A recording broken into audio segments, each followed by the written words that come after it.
Todavía no.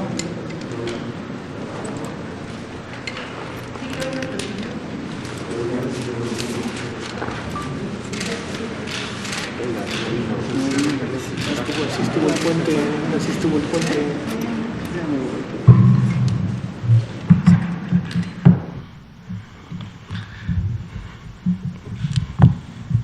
Muy buenas tardes con todas y con todos.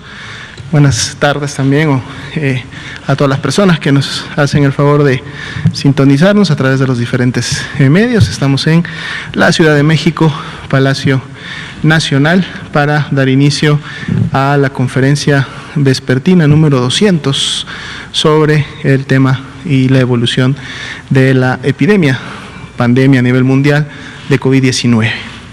Esta noche vamos a tener dos componentes, el que ya es de costumbre, en donde actualizamos la estadística del escenario nacional y vemos cómo está la ocupación y disponibilidad hospitalaria. Y hoy vamos a tener un tema muy importante en el aspecto temático, que es además un tema que lógicamente se ha estado tratando y difundiendo ya desde hace varios meses. Es parte o componente lógicamente de toda una intervención que se está realizando desde la Secretaría de Salud del Gobierno de México y sus diferentes dependencias para precisamente poder empezar a mitigar y controlar estas epidemias previas que en México ya existían y que tienen que ver con las enfermedades crónico-degenerativas, entre ellas la obesidad y el sobrepeso. Y es por eso que esta noche nos acompaña y le damos la bienvenida, le agradecemos por estar aquí con nosotros al doctor Simón Barquera. El doctor Barquera es el director del Centro de Investigación de Nutrición y Salud en el Instituto Nacional de Salud Pública, y precisamente el día de hoy nos va a venir a actualizar información y a darnos información además sobre el nuevo etiquetado frontal. Entonces, en su momento también tendremos esta parte. Vamos a iniciar con la actualización del escenario nacional, si me permiten. Me comparten la primera diapositiva, por favor. Decíamos hace un momento, estamos justo el día de hoy en la conferencia vespertina número 200. Hace poco estábamos teniendo la conferencia número 100, ¿no? Y parecía que eran muchas, y ahora ya son 200 conferencias vespertinas, y a su vez es el día número 110 de esta nueva normalidad, en donde, como ya sabemos, la intervención principal es la implementación y aplicación del semáforo de riesgo COVID. Esta semana inició un nuevo semáforo de riesgo el día lunes, el cual se mantendrá vigente también durante la próxima semana, recordando que ahora esta herramienta tiene una vigencia de 2 semanas completas para efecto de que las entidades federativas puedan implementar las actividades, ¿no?, que principalmente tienen como objetivo precisamente modular de forma paulatina, de forma ordenada, el regreso a las actividades en el espacio público, el regreso a las actividades sociales, teniendo siempre presente que hay permanentemente un nivel de riesgo. Estamos hablando de que este nivel está siempre en un momento determinado marcado por un color. Ninguno de los colores es cero riesgo, todos son riesgos que van desde un máximo, un riesgo alto, un riesgo moderado o un riesgo bajo, pero finalmente un nivel de riesgo. De ahí la importancia de siempre atender las indicaciones que nos están dando en los niveles municipales, en los niveles estatales, en relación a qué se puede hacer, en qué magnitud, con qué aforo y qué actividades definitivamente todavía no pueden ser o no deben de llevarse a cabo en función de que este riesgo entonces pudiera incrementarse. Vamos entonces a actualizar el escenario nacional, si me permiten la siguiente diapositiva. Para el día de hoy, después de que tuvimos la última actualización pública o en este foro el día lunes, recordando que tanto el martes como el miércoles esta información se publicó en el comunicado técnico, que todos los días a las 8 de la noche lo encuentran ustedes en las páginas oficiales de la Secretaría de Salud. Para el día de hoy son más de 1.500.000 49,000 las personas que han sido estudiadas, recordando que aquí están representadas aquellas que al demandar atención médica por la presencia de signos y síntomas en la unidad correspondiente, sea de un primer o un segundo nivel de atención, en donde están la gran mayoría de consultorios externos o de urgencias, pues fueron clasificadas como casos sospechosos de la enfermedad, y al recibir esta clasificación ingresaron al protocolo de estudio y atención médica, que incluye, para efecto de estas más de 1.549.000 personas, la toma de una muestra, que en este caso para México sabemos es el hisopo faríngeo, nasofaríngeo, a través del cual se tiene como objetivo precisamente poder aislar e identificar la presencia del virus SARS-CoV-2 en las vías respiratorias, y que si esto va aunado, esa positividad va aunada a la expresión de signos y síntomas, por eso se componen como casos sospechosos, entonces estaríamos ante un caso confirmado de COVID-19, y así ha sido en 684.113 personas hasta el momento, que son precisamente los casos confirmados acumulados que se han registrado en el sistema de vigilancia epidemiológica de las enfermedades respiratorias, al cual contribuyen todas las unidades en el país de los diferentes sectores en las 32 entidades federativas. Pero así también el 51% de este grupo total de personas dio negativo a la prueba, por lo tanto fueron descartadas como caso de COVID-19, recordando que precisamente el porcentaje de positividad es el que nos informa en semana con semana qué proporción de personas que están presentando signos y síntomas respiratorios corresponden a aquellos causados por el virus SARS-CoV-2. Para el día de hoy y para la semana 36, este porcentaje de positividad está en un 39%, estamos todavía por debajo del 40%, que fue como abrió este porcentaje a inicios de esta semana. El día de hoy es jueves, sabemos que a la semana epidemiológica todavía le queda un sexto y un séptimo día, viernes y sábado, son los días que en la semana hay menor movimiento en relación a la estadística, pero todavía podemos ver cambios en esta presentación de casos. Vamos a ver la siguiente diapositiva, donde tenemos ahora los casos estimados. Hablábamos de esa totalidad de casos que han sido confirmados por laboratorio, pero cuando entonces además le sumamos todos aquellos casos que todavía tienen una muestra pendiente de este resultado, pero lo multiplicamos por el porcentaje de positividad de cada una de las semanas, podemos entonces ahora estimar que lo más seguro es que tengamos al menos 714.892 personas que pueden estar siendo confirmadas con una prueba de laboratorio dentro de todo este universo que hasta el momento se ha estudiado. Y este número de casos estimados, estas más de 714.000 personas, están a su vez representadas, graficadas por semana epidemiológica en la que iniciaron sus signos y síntomas de enfermedad en la curva de color azul que tenemos hasta la parte superior. Y como hemos estado observando en el día a día a través de estas conferencias, pues bueno, desde la semana 30 iniciamos precisamente un descenso que ha tenido diferentes velocidades en función de esa bajada. Hemos tenido mesetas, de hecho nos estamos acercando a una nueva meseta entre la semana 35-36, el día de hoy el diferencial para esas 2 semanas es de menos 2%, y dado que nos quedan 2 días más, pues para el sábado pudiéramos a lo mejor estar alcanzando una nueva meseta, y veríamos el domingo, que es cuando vamos a graficar la semana 37, si esa meseta continúa o volvemos a tener un descenso, que sería en todo caso lo esperado. Una noticia importante también y buena para la epidemia es que la presentación de las defunciones también ha mantenido esa tendencia descendente desde que inició, siendo de un menos 40% entre la semana 35 y 36, que es la última graficada. Y finalmente, de esta gráfica siempre también hacemos énfasis en el porcentaje de los casos activos estimados, que dado que son las personas que iniciaron con signos y síntomas de la enfermedad en los últimos 14 días, representan precisamente la epidemia activa en México.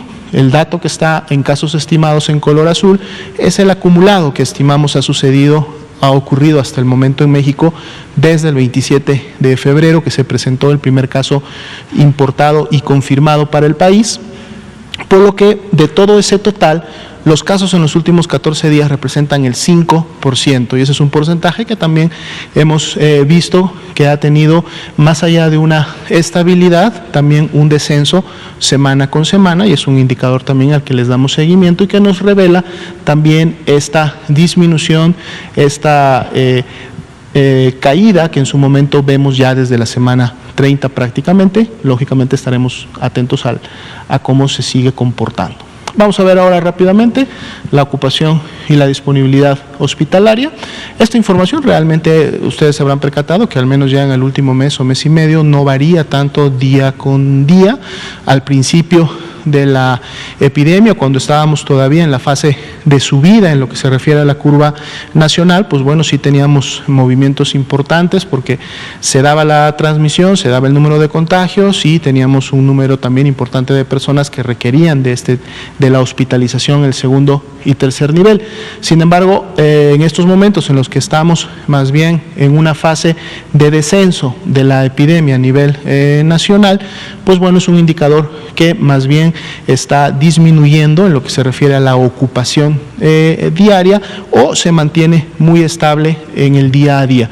Continuamos con un 31% de camas ocupadas a nivel nacional, lo cual nos deja disponibles 21.043 camas para pacientes graves o con signos de alarma que requieren este tipo de servicios, y prácticamente todas las entidades federativas están cerca de la mitad o más de disponibilidad de este tipo de camas, teniendo aquellas como por ejemplo Campeche, Chiapas, que inclusive tienen 94% de disponibilidad, es decir, tienen muy pocas personas que están hospitalizadas en este momento. Si vemos la siguiente diapositiva, que es precisamente las camas con ventilador que se usan para los pacientes más críticos, aquí inclusive tenemos un descenso, el día de hoy es 25% la ocupación a nivel nacional, y vemos cómo todas las entidades, incluida la que tendría la mayor ocupación, tiene 58% de disponibilidad de este tipo de camas, y volvemos nuevamente a estados como Campeche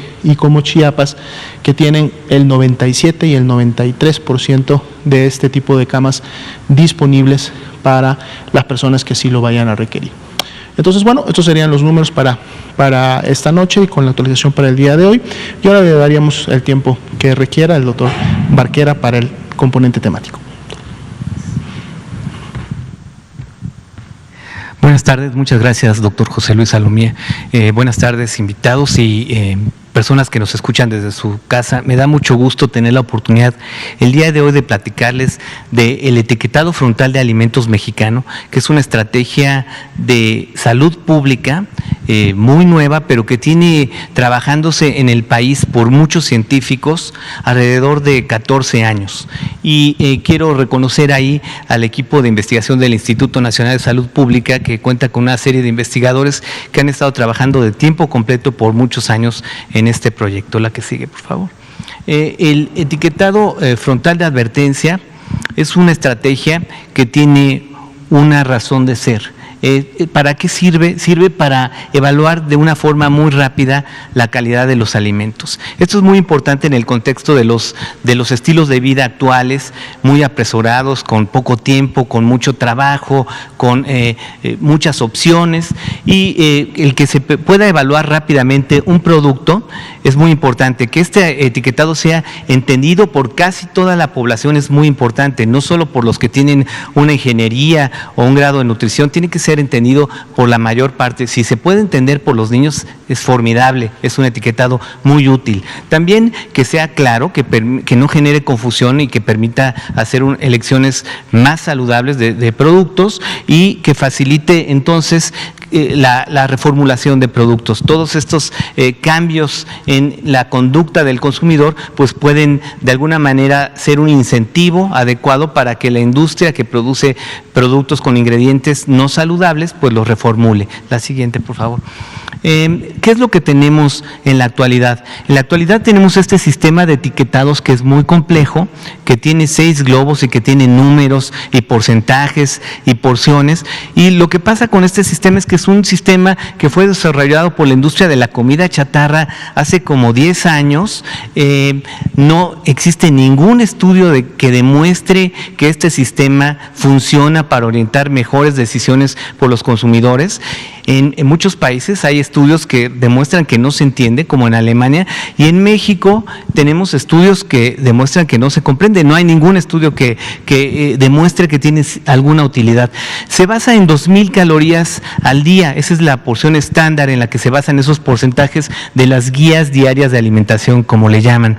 El problema es que hay millones de mexicanos que requieren menos de 2,000 calorías al día, particularmente los niños. Entonces, si usamos un estándar de porcentajes para llegar a 2,000 calorías, en muchos casos lo que estamos recomendando es que coman más de lo que necesitan, que es justamente uno de los problemas.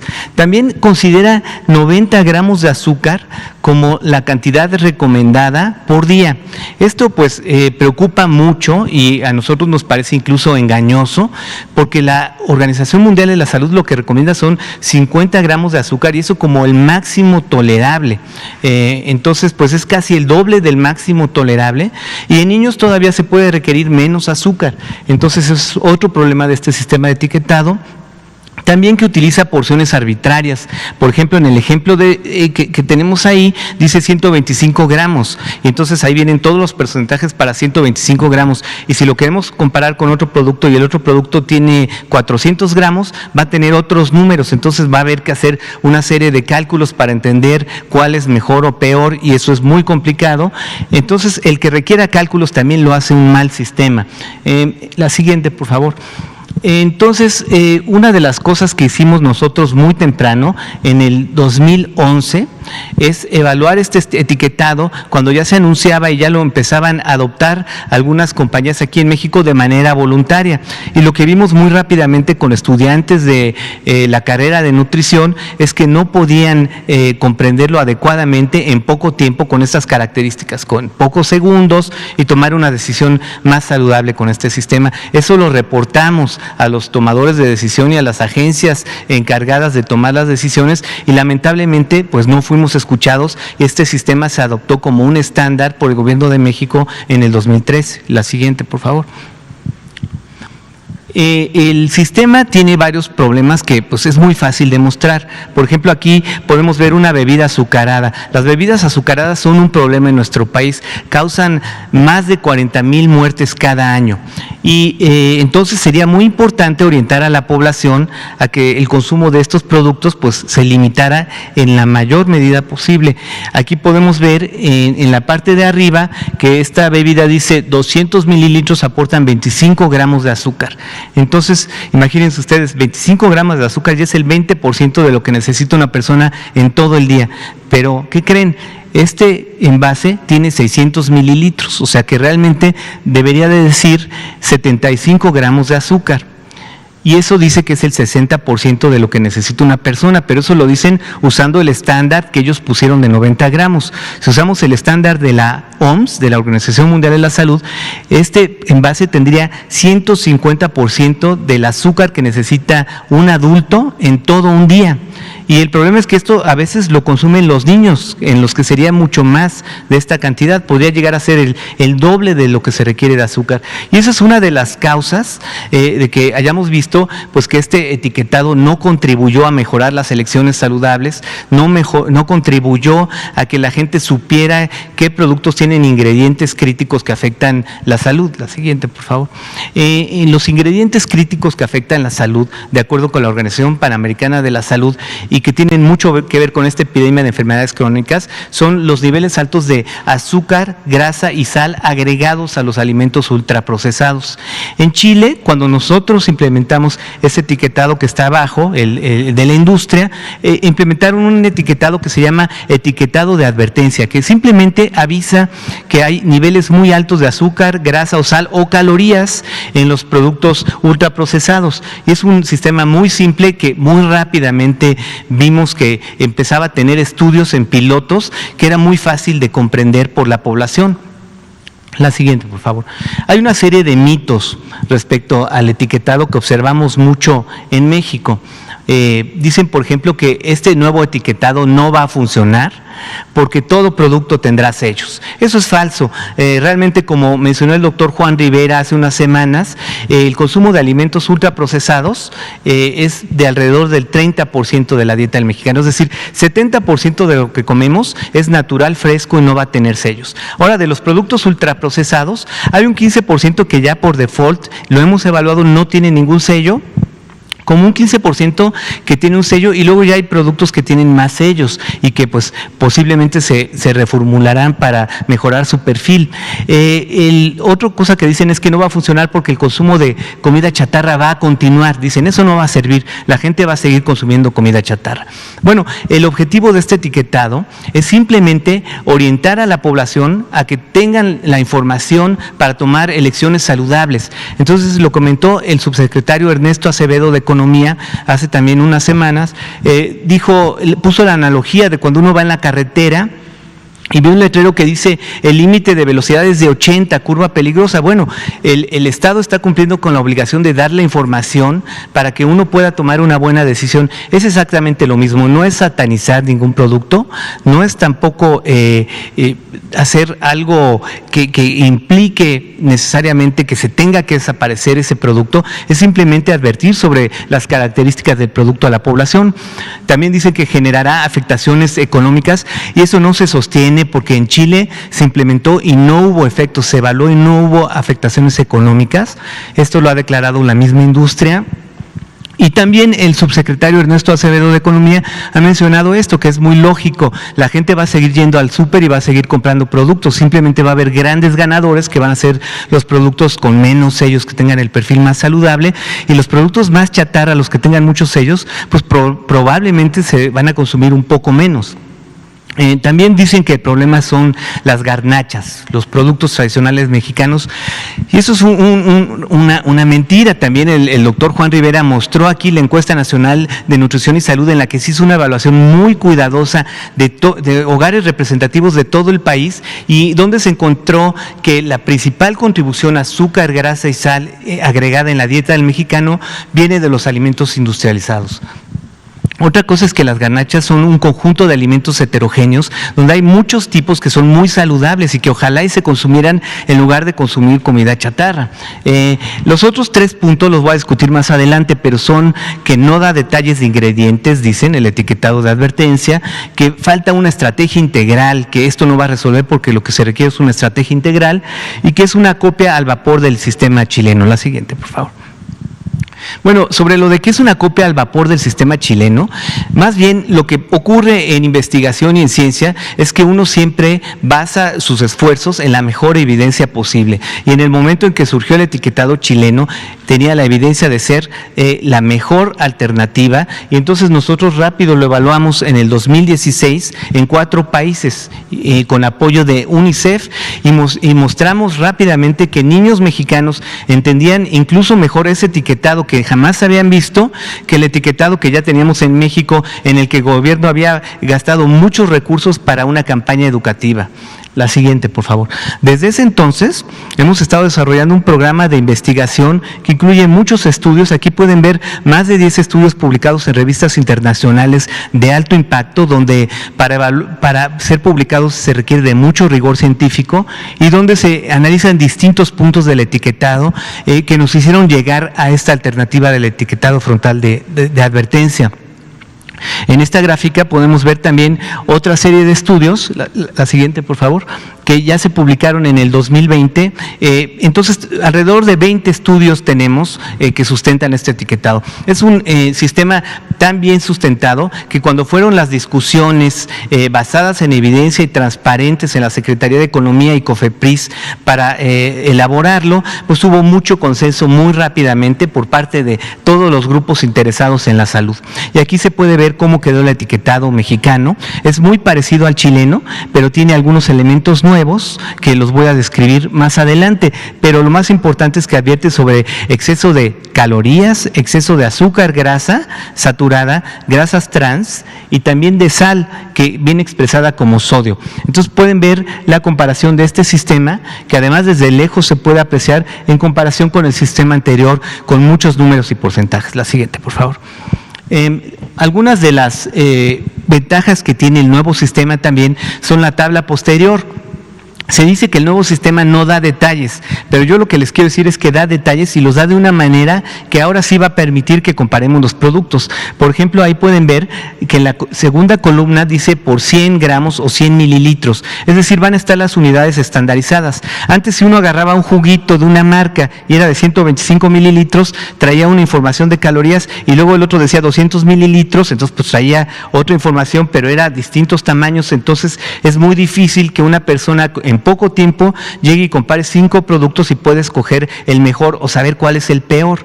Ahorita ya se obliga a que haya un estándar que permita una comparación. Otra cosa que hacía la industria es que escondía los tipos de azúcares. Hay azúcar de caña, hay azúcar de alta fructosa, hay sacarosa, otros tipos de azúcar, y eso se ponían en la fórmula. Entonces si uno quería decir, bueno, yo quiero un producto bajo en azúcar, pues se veían puros números muy pequeñitos. Ahorita en el nuevo etiquetado va a haber una sección de azúcares añadidos y ahí van a tener que poner todos en orden ascendente y cuántos suman en total. Y eso va a ser muy importante porque pues el consumo de azúcar añadido es uno de los grandes factores que contribuye a la diabetes y a las enfermedades crónicas. En el otro etiquetado, que es el que tenemos del lado derecho, pues venía por porción y por envase, entonces era muy difícil de comparar y no venían desglosados los azúcares. La siguiente, por favor.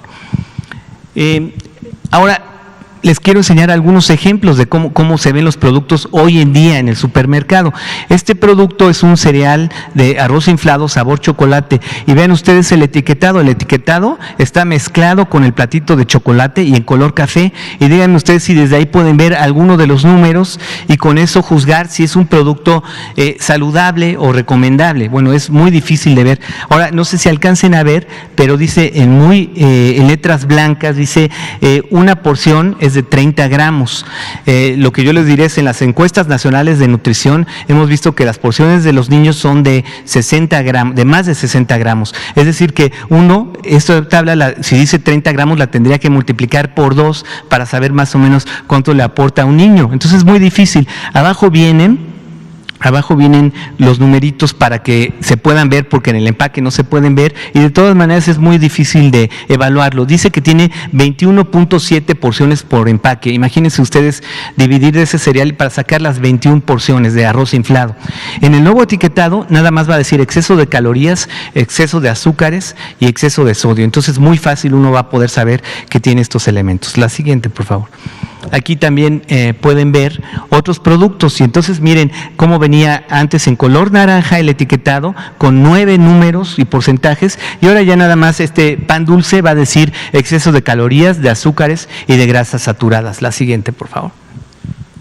Y aquí podemos ver dos elementos que son nuevos en el etiquetado frontal de advertencia, que es que va a recomendar que estos productos no se den a niños los que tienen cafeína ni edulcorantes no calóricos. La razón es que la cafeína es un estimulante al que los niños, especialmente los niños, son muy sensibles, les puede quitar el sueño, les puede producir ansiedad, puede generar incluso ciertos malestares y no hay ninguna asociación en el mundo que recomiende cierto nivel de consumo. Las bebidas de cola, las bebidas energetizantes contienen cafeína, entonces se advierte ahora que esto no es recomendable para niños. Y los edulcorantes no calóricos no son metabólicamente inertes. Los edulcorantes no calóricos pues no tienen calorías, pero sí generan una respuesta metabólica, y eso lo ha documentado con mucha claridad, además de institutos alrededor del mundo, el Hospital Infantil de México,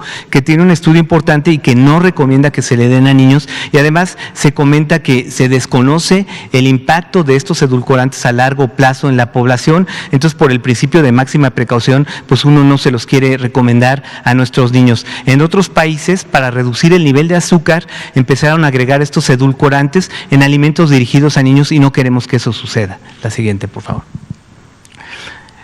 Aquí podemos ver entonces cómo se toma rápido una decisión entre dos productos con el etiquetado frontal de advertencia. De este lado tenemos un queso panela y del lado derecho tenemos un queso que dice tipo americano. Ahora ya va a tener que decir además imitación.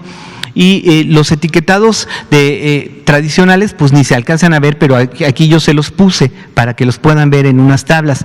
Si ven, de un lado dice, por ejemplo, 18% de grasas saturadas y el otro dice 6% de grasas saturadas, pero vean las porciones, uno tiene 30 gramos y el otro tiene 17.5 gramos. Entonces, ¿cuál es mejor? ¿Cuál escogemos? Bueno, con el nuevo etiquetado, uno va a decir exceso de sodio y el otro va a decir exceso de grasas saturadas, exceso de grasas trans y exceso de sodio. Entonces va a ser muy claro para la gente cuál tiene más ingredientes críticos que son nocivos para la salud. La siguiente, por favor.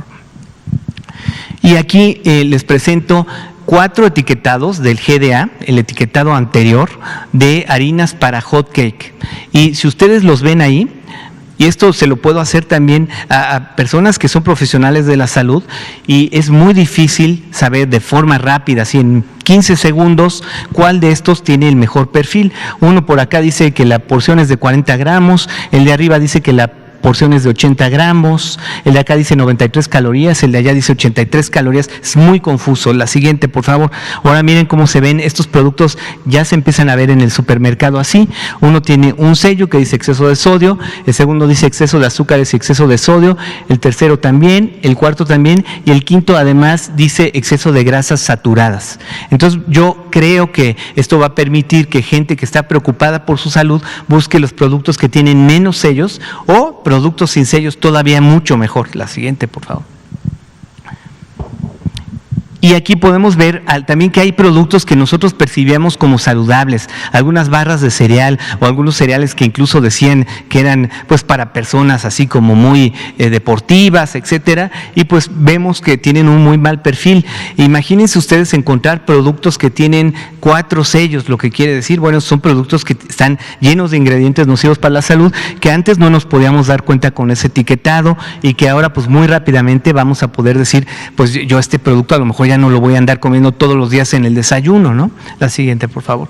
Y también tenemos el asunto de la microchatarra. En Perú y en Chile, como quedaron exentos los productos muy pequeños de tener el etiquetado, porque decían, bueno, es tan pequeño que no cabe.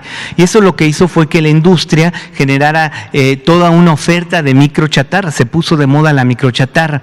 Entonces, nosotros un poco para anticipando eso y por recomendación de estos países, lo que hicimos fue que ideamos un sello pequeño que tiene un número, y ese número equivale al número de sellos que le corresponderían al producto chatarra. Entonces aquí tenemos cómo era antes el producto, decía 178 calorías. De este lado dice exceso de azúcares, exceso de grasas saturadas y exceso de calorías. Y si es microchatarra, va a tener un octágono con un número 3, que quiere decir que tiene 3 sellos. Y de todas maneras, toda la información detallada va a estar disponible. Y lo que quiero enseñarles aquí es que esta iniciativa fue de un amplio respaldo a nivel internacional. Hubo agencias como la Organización Mundial de la Salud que felicitó al gobierno mexicano, la OPS, UNICEF y la FAO estuvieron involucradas en el diseño. Hay organizaciones como la Federación Mundial de Obesidad que felicitó a México por este diseño y a los investigadores. También todo el sector de agencias gubernamentales, pues un gran apoyo, y quiero destacar el papel de GISAMAC, que es un esfuerzo que siempre los investigadores y los profesionales de la salud hemos soñado, porque es la forma de integrar a muchas agencias para estos problemas complejos que no son solo responsabilidad del sector salud. Pues ha habido un gran apoyo, y a nivel de instituciones de investigación, universidades, institutos, también un gran apoyo, y finalmente la sociedad civil, que fue el motor que logró poner esto en la agenda del legislativo, trabajando con los diputados, y que lograron en la Cámara de Diputados conseguir que se aprobara y se modificara la Ley General de Salud para hacer posible esta estrategia. Y finalmente, sociedades profesionales. No hay desacuerdo, no es un etiquetado controversial. La controversia viene un poco de los grupos a los que les gustaba mucho el otro etiquetado, porque pues no informaba y entonces hacía que se consumieran muy bien todos los productos.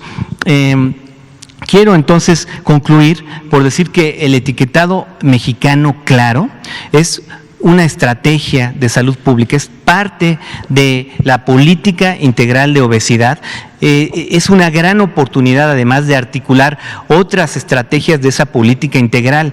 Si nosotros pensamos qué queremos que los niños consuman en la escuela, lo podemos articular. Productos que no tengan sellos. ¿Qué queremos que haya en los desayunos escolares? ¿Qué queremos que sea susceptible de impuestos para desincentivar su consumo? ¿Qué queremos que se promocione en campañas de alimentación y que no se promocione? ¿Y qué queremos en los programas de ayuda alimentaria?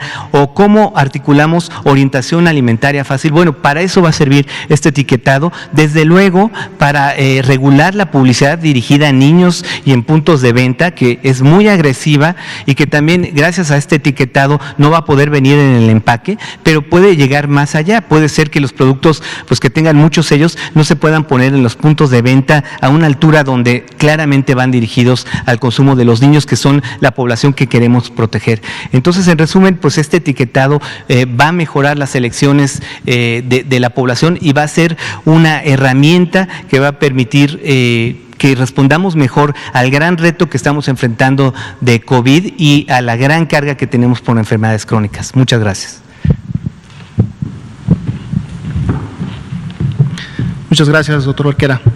Sin duda una herramienta de suma importancia para la toma de decisiones a nivel de la población, en cómo aquellos, sobre todo, que están interesados en mejorar su calidad y su estatus de salud, pues puedan hacerlo de una manera más informada, ¿verdad? Muy bien, pasamos al espacio de preguntas y respuestas. Levantaron la mano primero allá atrás, luego venimos para acá, luego aquí, usted. Gracias, doctor. Buenas tardes. Karina Aguilar, del diario 24 Horas. Preguntarle, ante esta sindemia que puede darse a partir de octubre con COVID e influenza, ¿ya tienen una estrategia de vacunación contra la influenza? ¿Se va a adelantar la vacuna precisamente como se había advertido? ¿Y a qué sectores va a ir enfocada, por un lado? En tanto, también preguntarle si el Instituto Mexicano del Seguro Social les comentó a ustedes sobre esta estrategia que tiene para realizar pruebas rápidas y distinguir entre COVID e influenza, y de esa manera poder actuar para el tratamiento de ambas enfermedades. Saber si estas pruebas rápidas que pretende hacer el IMSS las consultó con ustedes o son de las pruebas rápidas que ustedes han reiterado en este espacio que no funcionan. Gracias. Claro que sí, con mucho gusto. En el tema precisamente de lo que estamos esperando, la perspectiva para esta temporada invernal 2021, que por cierto está pronta ya a iniciar de manera oficial. Esta temporada inicia en el mes de octubre, la primera semana de octubre estaríamos dando por iniciada la temporada invernal. Dura 6 meses, es decir, el último trimestre 2020 y el primer trimestre de 2021, aunque sin embargo, y esto basado lógicamente en la vigilancia epidemiológica de prácticamente los últimos 15 años en materia de influenza, la mayor cantidad de transmisión del virus de influenza y por lo tanto las personas que enferman de ella se da normalmente en los meses de enero, a partir de la quincena de enero, y tiene o logra sus picos máximos durante fines de enero y los meses de febrero. Sin embargo, lógicamente, esto no limita que la actividad preventiva por excelencia, que es la vacunación, dado que esta es una enfermedad que sí cuenta con una vacuna que al menos nos permite evitar, si no la enfermedad como tal, sí la presentación grave de la misma, y en población vulnerable o que tiene determinantes de riesgo importantes, pues inicia desde que la temporada invernal inicia. Estamos hablando del mes de octubre. Ya se han estado haciendo todas las trámites correspondientes. De hecho, unos primeros lotes de vacuna que ya llegaron están siendo ya analizados por la COFEPRIS, que es la instancia que en su momento analiza todos los lotes que van llegando al país, y después de que pasa todos estos procesos de verificación y sobre todo que el tema de seguridad de la vacuna, se liberan para que puedan realizarse y llevarse a cabo las campañas de vacunación. Se estuvo en su momento, digo, desde hace 2 meses y medio atrás, se estuvieron haciendo las preguntas sobre la posibilidad de que la campaña de vacunación de influenza iniciara antes. En su momento se comentó que esto no era posible, no porque no se contara con los recursos en el país, tanto financieros como humanos, para poder llevar a cabo la campaña, sino que esto tiene que ver directamente con la oferta y por lo tanto la proveeduría internacional de la vacuna. Hay todo ya un esquema que inclusive empieza desde que la OMS define el tipo de vacuna, en este caso cómo se va a componer, cuáles son los tipos, subtipos de influenza que van a integrar la vacuna y cómo entran a los procesos de producción por las empresas que a nivel internacional proveen de la misma. Entonces no iba a ser posible adelantar de manera importante, o sea, digamos semanas o meses la vacunación como tal. Y como comentaba, dado que la mayor circulación normalmente la solemos ver en los meses precisamente de enero y febrero, entonces no representa un riesgo importante a nivel poblacional, o no cubría el hecho de adelantar la vacunación una protección inmediata para evitar lógicamente la cocirculación. Entonces la vacunación se va a llevar a cabo en los tiempos definidos y en los que normalmente se programan año con año. Como siempre, la vacuna de influenza se prioriza justo a los grupos de riesgo. Normalmente México ha adquirido año con año alrededor de 32, 33. Para esta temporada están programadas 35 millones de dosis de vacuna y que por esa cantidad precisamente a quienes se aplica la vacuna: a las mujeres embarazadas, a las personas de la tercera edad, a los menores de 5 años, a las personas con comorbilidades como son la hipertensión, la diabetes, la enfermedad cardíaca, la inmunosupresión. Son prácticamente los grupos que año con año, o mejor dicho, temporada con temporada, porque recordamos que incluye 2 años, en este caso 2021, son los que tienden a tener enfermedad más grave y lógicamente en un momento complicarse y fallecer por la misma. Otra ventaja que tiene influenza en relación a COVID es que influenza sí tiene demostrado un tratamiento específico, el antiviral que conocemos como Celtamivir, que está demostrado que si este antiviral se inicia en los primeros 5 días de evolución de la enfermedad, la mayor cantidad de personas logran remitir la enfermedad y la misma no progresa a una enfermedad grave como tal, ¿no? Entonces esta es otra ventaja que tiene influenza, y en donde sí, por ejemplo, el aseguramiento de este medicamento, tanto en las entidades federativas como en la reserva estratégica a nivel nacional, se tiene y se adquiere año con año, y esto está seguro porque inclusive está enfocado a la posibilidad de que en cualquier año se convierta en un año epidémico para la enfermedad. A nivel de vigilancia epidemiológica, y precisamente para poder conocer el comportamiento de esta cocirculación del virus de influenza, ahora que tenemos SARS-CoV-2 circulando de manera importante en la comunidad en todo México, ya desde hace 3 semanas, de hecho esta va a ser la 4ª, o sea, estamos ya cumpliendo un mes, que se inició una estrategia enfocada a la península, específicamente a 3 entidades federativas: Yucatán, Campeche y Quintana Roo. Esto porque también la información de la vigilancia epidemiológica nos ha develado que al menos en los últimos 4 años son los estados, o es la península, la que inicia de manera, digamos, más temprana con la circulación de influenza. Entonces la estrategia en este caso se enfocó a que todas aquellas muestras que salían negativas a COVID-19 pasaran al algoritmo de influenza, e inclusive los casos graves y en su momento las defunciones pasaran al algoritmo ampliado de virus respiratorios, en donde se identifican prácticamente 18 otros tipos de virus respiratorios que tienen afectaciones importantes a la población, algunos de ellos potenciales epidémicos. De lo que se lleva de la estrategia hasta el momento de este mes, no se ha identificado una circulación importante en la península, al menos todavía, de influenza como tal. De hecho, de estas muestras negativas a COVID-19, ni siquiera el 1% de ellas ha dado positivo a influenza. Es decir, en todo caso estamos viendo una carga inclusive menor que la que normalmente vemos en la temporada interestacional, que es la que se da durante el verano de influenza a lo que veíamos en años anteriores.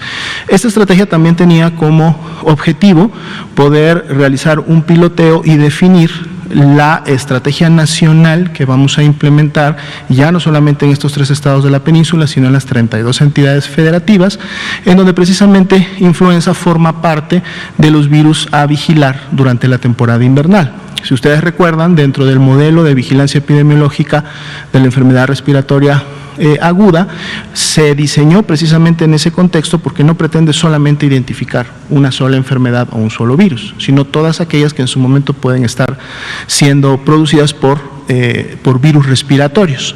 Entonces, en todas las entidades se va a aplicar un algoritmo para el cual los resultados negativos a COVID-19 van a ser ingresados a este panel ampliado viral, con el cual entonces vamos a poder empezar a conocer qué tanto influenza empieza a generar problemas en la población, cuál será su magnitud, cómo llevar a cabo su afectación en función de la presentación clínica y de la evolución de los casos.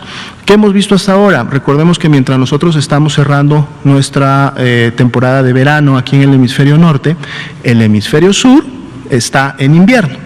Y el hemisferio sur además está inmerso en su epidemia, en su pandemia de COVID-19. Por lo tanto, mucha de la información que estamos obteniendo del cono sur, sobre todo los países hermanos de Sudamérica, está sirviendo para en su momento evidenciar qué sinergias o no, o qué en su momento afectaciones comunes o potencializadoras pudiera estar generando la coinfección o la cocirculación, porque igual también es un dato que no se ha evidenciado completamente. Si uno definitivamente puede infectarse de ambos virus, finalmente están circulando y pueden estar en las vías respiratorias, pero si en un momento alguno de ellos, vamos a decir, tendría mayor oportunidad o tendría mejores condiciones para desarrollar la enfermedad, que en este caso sería o COVID-19 o influenza. Hasta el momento lo que se ha visto en el hemisferio sur es que tampoco influenza ha estado circulando de una manera importante. Por lo menos esta es la información que a través de la Organización Panamericana de la Salud y del Reglamento Sanitario Internacional hasta el momento hemos tenido. Pero estamos preparando y esperemos estar completamente listos para iniciar nuestra temporada invernal y poder estar siempre definiendo no solamente las mejores intervenciones, sino las recomendaciones que en su momento se deben emitir para el tratamiento y seguimiento de los pacientes. En el tema del IMSS, yo tuve la oportunidad de escuchar las declaraciones del maestro Zoé Robledo cuando hablaba en relación a estas pruebas rápidas. Él hablaba de las pruebas rápidas que se toman en la cama de los pacientes, que se toman a pie de cama, decía, de los pacientes. Estas son conocidas a nivel internacional como pruebas que se hacen point of care, que se hacen en el punto del cuidado o en el punto de atención, pero son pruebas PCR, no son pruebas rápidas o no son de las pruebas que comúnmente están basadas en la detección de antígenos, anticuerpos o otras sustancias que en su momento son las rápidas que definitivamente la Secretaría de Salud tiene la posición de decir no se deben de utilizar, no para la vigilancia epidemiológica, no para el diagnóstico clínico de los pacientes, pero estas pruebas point of care en su momento son PCR y también las denominan rápidas porque precisamente tienen la ventaja de que su resultado se da en minutos, es decir, realizan la reacción en cadena de la polimerasa, pero lo hacen a través de una tecnología y lógicamente esto requiere de la inversión tanto en el equipo, o sea en las herramientas, en el equipamiento correspondiente, como en su momento en los insumos que son específicos para este tipo de instrumentos y que por cierto también han sido planteados en otros sectores, incluyendo en la SINSAE, como una opción que precisamente en pacientes graves o en donde se necesita definir un esquema terapéutico que pudiera ser diferente entre influenza y COVID-19, dado que uno no tiene un tratamiento específico, el otro sí, pero además dependiendo de las complicaciones que finalmente cada uno produzca, pues podría ser muy útil tener este resultado en esos primeros minutos que el paciente está presentando las complicaciones y que ayude entonces a los clínicos a definir. Pero reitero, dado que esto requiere una inversión en lo ya comentado, no sería algo que necesariamente pudiera estar disponible como tal en todos los servicios de atención médica, pero sí dejar claro que nosotros entendemos que no se refieren a las pruebas rápidas de antígenos anticuerpos, sino a esta prueba rápida de point of care. Muy bien, habíamos dado la palabra aquí. Por favor. Gracias. Buenas noches, doctor Barquero. Soy Daniela Pastrana, de Pie Página. Le quiero preguntar, después de después del etiquetado, ¿qué sigue? O sea, ¿qué más implica la estrategia? Si es posible que eso se amplíe a la publicidad comercial de comida rápida, de pizzas, de no sé, hamburguesas, pollos, esto, todo lo que implica la comida rápida. Y mencionaba que algunas garnachas son sanas y debemos comerlos. Quería saber qué tipo, cómo diferenciamos de toda la multitud de comidas mexicanas, cuáles son saludables que deberíamos comer más, básicamente.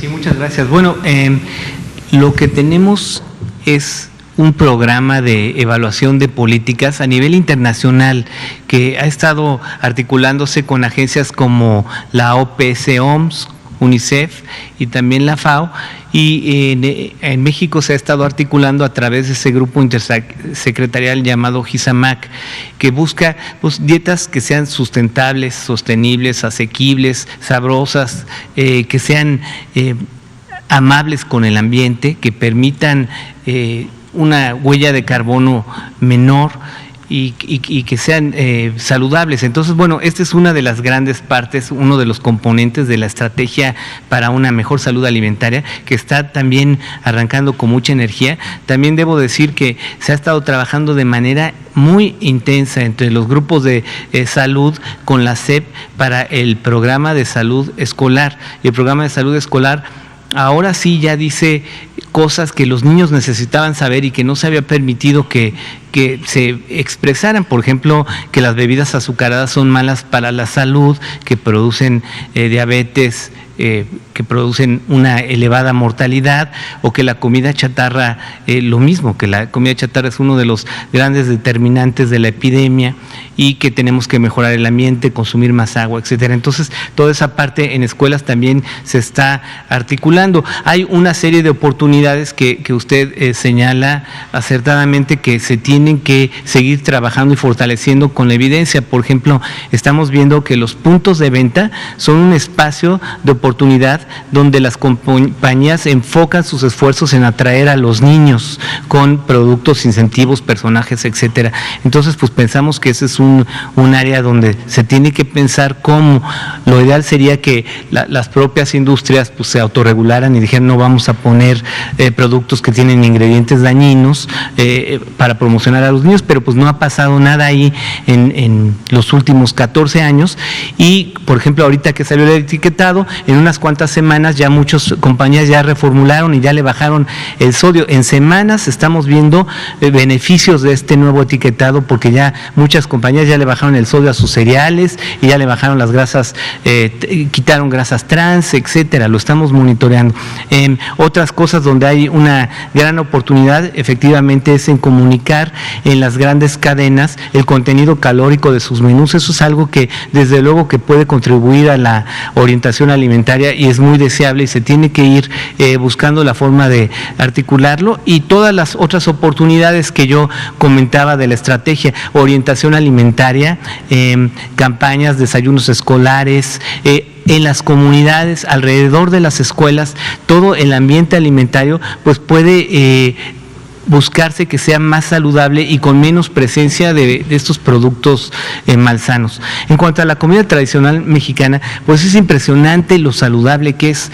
Muchos la comparan en sus características con la comida de la dieta del Mediterráneo, porque tenemos grasas buenas como las oleaginosas, como cacahuates, como el aguacate. También tenemos vegetales muy buenos, cereales, proteínas, el frijol, que es parte básica de la dieta del mexicano. mexicano y cuyo consumo ha estado reduciéndose en los últimos años y se ha estado reemplazando por alimentos ultraprocesados. Entonces, entre algunas de las garnachas, pues por ejemplo hay tlacoyos, hay sopes, hay quesadillas y hay muchos productos que pueden ser consumidos como parte de una dieta saludable, y obviamente hay heterogeneidad en cómo se preparan y hay una estrategia también para pensar cómo hacer que la comida tradicional pues se regrese a la preparación tradicional, no a estas preparaciones pues que imitan un poco a las papas fritas, ¿no? Que todo es sumergido en aceite, sino hacerlo más al comal, etcétera. Pero esa es otra campaña. A mí lo que me gustaría dejar muy claro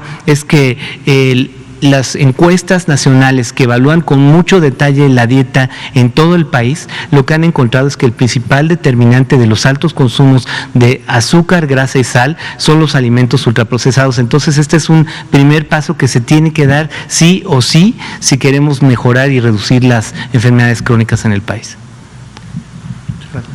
Pasamos ahora de este lado y volvamos luego para acá. Por favor. Gracias, buenas noches. Liliana Noble de Pulso Saludable. Tengo dos preguntas, una para el doctor Barquera, si me lo permite, doctora Alomía. Quisiera saber, doctor Barquera, ¿en cuánto tiempo van a tener los primeros resultados de este nuevo etiquetado y en qué van a consistir estos nuevos resultados para darse cuenta si en realidad ha sido exitoso esta implementación?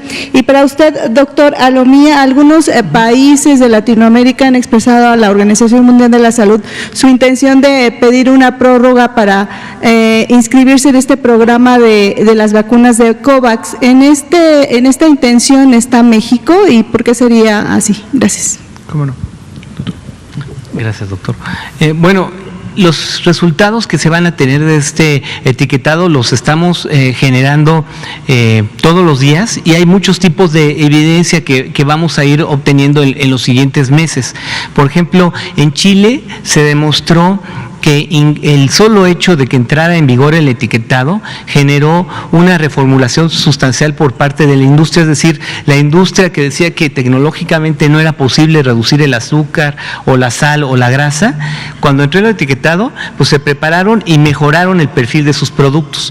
Entonces, este tipo de efecto lo estamos observando acá, y pues muy pronto vamos a poder documentar en México cómo este etiquetado hizo que se reformularan algunos productos para no verse tan feos con los sellos, y eso ya va a ser un gran beneficio. Otra cosa que vamos a evaluar van a ser las campañas educativas en niños en el programa de salud en tu escuela, y vamos a ver cómo los niños interpretan este etiquetado. Se ha visto en otros países también que los niños son un motor muy importante de las elecciones al interior del hogar, entonces es muy importante que ellos lo aprendan a utilizar, y en Chile lo aprendieron a utilizar, y acá en nuestros estudios piloto los niños lo utilizan muy bien. A los niños les encanta ir al súper, identificar los sellos, y ya no quieren comida que tenga muchos sellos, entonces eso también lo vamos a evaluar. Y finalmente, a largo plazo, y esto ya toma más tiempo, posiblemente en 1 o 2 años, vamos a poder ver el impacto que tiene sobre el consumo de estos alimentos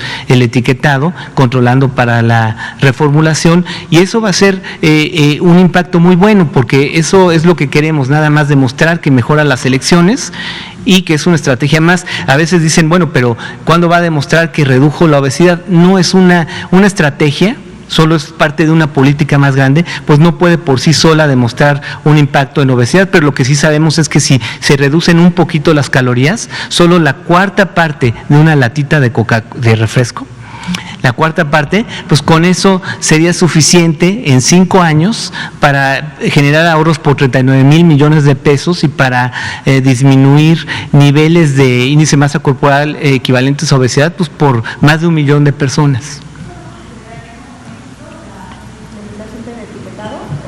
Sí, desde luego eso sería un éxito. Bien, efectivamente en diferentes medios internacionales ha estado circulando información o han dado a conocer que algunos países están solicitando algunas extensiones en relación a los plazos que la iniciativa COVAX, promovida por la Organización Mundial de la Salud, comunicó e implementó desde que esta iniciativa se formó.